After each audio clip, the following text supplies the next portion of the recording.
Oh, howdy all, grab yourself a drink. It is time for some Path of Exile 1 discussion. The Legacy of Phrecia event has been going for a couple of days so far. There are a number of vocal complaints early about it, and there's been a couple of changes today, not in the hotfix you're seeing on the screen at the moment, but in a hotfix that's more recent than this, which have addressed the specific complaints that have been made, and will probably also result in a bunch of new complaints. Because one of the things that happens in Path of Exile is that every time there is a patch that affects the economy in some way, there are people who are going to get burned by it.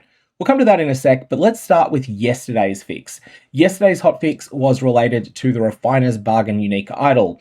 So Legacy of Phrecia, keystones on the Atlas are very common unique items. So you'll find them starting from when you're in maps, and they're genuinely quite common. I think any individual one of these is the same rarity as Goldrum, and because there's so many of them, something like 20, it feels like you get one every second map or so, even when you're not juicing, and when you're juicing, a lot more than that. Well, Refiner's Bargain. There's an Atlas keystone that was added in 326, and there hasn't been an event run with Phrecia idols since 326. So, Granny Games didn't think of some of the problems that this might have, and they didn't test it. This did not have a limit of 1 in idol form originally.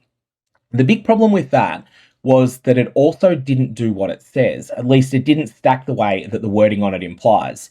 The wording on this implies sulfite found in your maps is granted as a random ore instead at 15% of the value. You either have that stat or you don't. If you have 3 Refiner's Bargains in your idol category, then you get 15% of the value. That's the way that's worded. Likewise for the Life Force. It's granted as a random crop instead at 150% of the value. So whether you've got 1 or 6 copies of Refiner's Bargain, if you kill a monster that would award you 60 blue life force, you should instead get 90 of a random crop. What was happening was not that at all. What was happening was that these mods were stacking with each other. So if you had 6 of these, you slay one monster that gave you 60 blue life force, instead you were getting 540 total crops. That was potentially extremely breakable. On top of that, there is something that should stack at least up to a maximum of 20. Equipment items with rarity dropped by possessed monsters in your maps have a 5% chance to convert into thaumaturgic dust. So if you had 6 of these, that should be 30%, and that was working correctly. So all of the other keystone idols have a limit of 1, and Refiner's Bargain just didn't get that.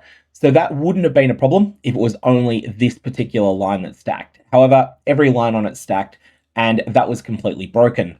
Or at least there was a Reddit post asserting that it was completely broken.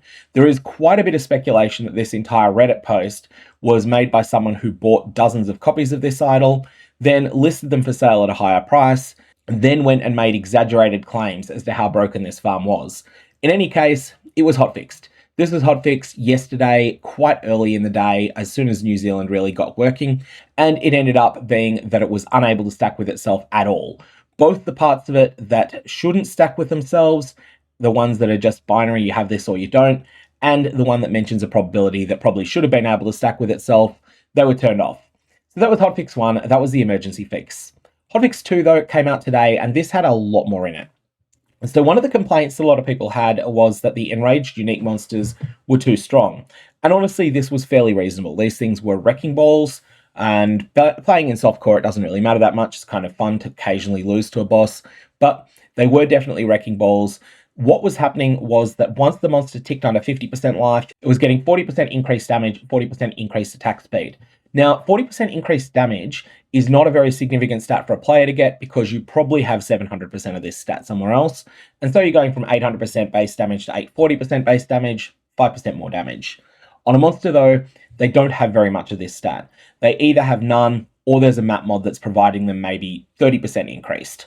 And so suddenly going from 130% base to 170% base, or 100 to 140, that's massive.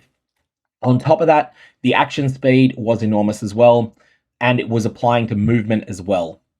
So anyways, these are getting nerfed really hard. They're dropping to 20% and 20%. You should still feel it, but it's not going to be as nasty as it was. Next, we have the one that's going to send real shockwaves through the League economy. Lower the thaumaturgic dust cost for recombinating idols by 75% and the gold cost by 50%. These costs were high. However, the consequence that happens when you make it so that it is cheaper to destroy idols profitably is that more of them are going to get bought up and destroyed. What this is going to mean is actually that the Chaos Orb value of recombinatable idols is going to go up as a consequence of this change. Whether this is a positive or a negative is going to come down to your own personal opinion. Originally, I was hesitant about this because it's going to mean that a lot of the good enough to use, but not fantastic idols, these are going to go up in price because rich players are just going to be buying them. They're going to be buying more of them and they're going to be destroying them. However, there is also an advantage here, and that is that once you start clearing tier 15, 16 maps, you're going to start seeing a lot of idols dropping, and as a result, you're just going to end up with more incentive to identify these idols and maybe get a good one here and there. Maybe it's not one that's already ready to use, maybe it's one that ends up being something that is a stepping stone to something great, but that can be something that makes drops better than they were. So, with that in mind, there are some positives to this, there are some negatives. Just be aware that this is going to cause the cost of low-end entry starter idols to go up in price, and whether this is a good thing or a bad thing really comes down to your own opinion. Refiner's Bargain, now they've fixed the changes they were making, they've made it so that it's limited to one.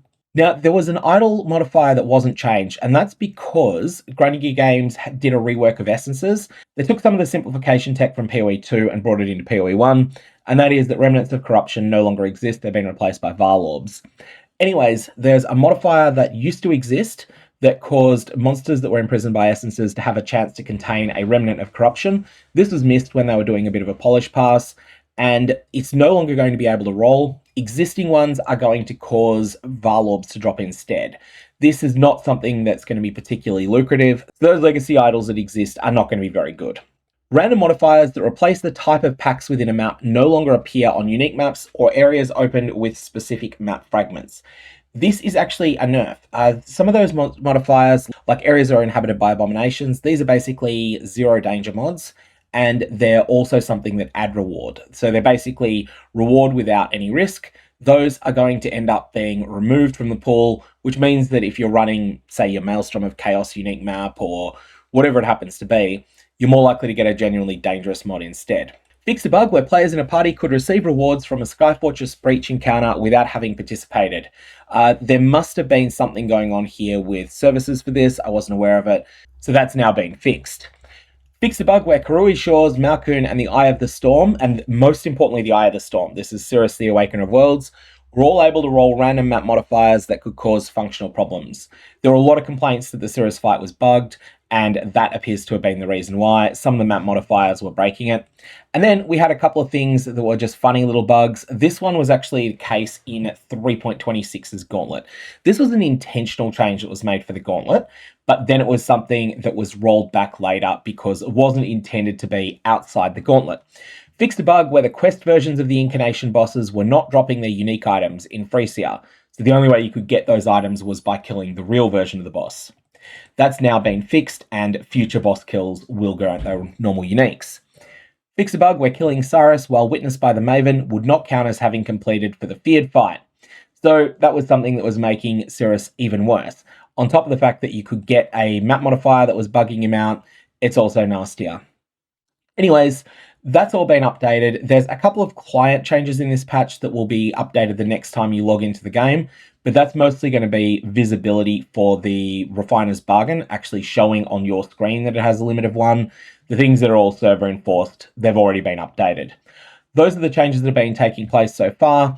I'm going to leave it there. May your Varlorbs have interesting results.